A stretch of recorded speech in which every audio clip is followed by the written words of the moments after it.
அப்பா அம்மா ஊர்லேருந்து வந்துட்டாலே போதும் அவங்களுக்கு பிடிச்சதா பார்த்து பார்த்து ரெடி பண்ணி கொடுப்போம். நேற்று பத்திரிக்கை வைக்க போனவங்க நைட்டு தான் வீட்டுக்கு வந்தாங்க. வீட்டில் எந்த திங்ஸுமே இல்லை, ஏதாவது செய்யணுமே அப்படின்னு தோணிகிட்டே இருந்தது.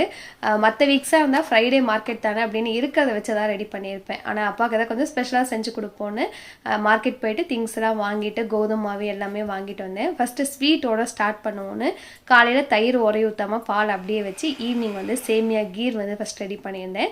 அதுக்கப்புறம் கிரேவி ஐட்டம்ஸ் வந்து அப்பா தம்பி அம்மா எல்லாத்துக்குமே ரொம்ப பிடிக்கும் நான் செய்கிறது.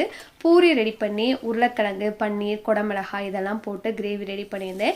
நான் ஒரு புது மெத்தடில் வந்து ட்ரை பண்ணி பார்த்துருந்தேன், ரொம்ப நல்லா வந்திருந்தது. ஏதாவது ஒரு விளாகில் வந்து நான் டீட்டெயில்டாக வந்து ஷேர் பண்ணுறேன். ஒவ்வொரு டைமும் அப்பா அம்மா ஊருக்கு வந்துட்டு கிளம்பும்போது நம்மளுக்கு ஃபஸ்ட்டு மேரேஜ் பண்ணி விட்டுட்டு போகும்போது ஒரு ஃபீல் இருக்கும் பார்த்தீங்களா, என்னையும் கூட்டிகிட்டு போயிருங்க அப்படின்னு.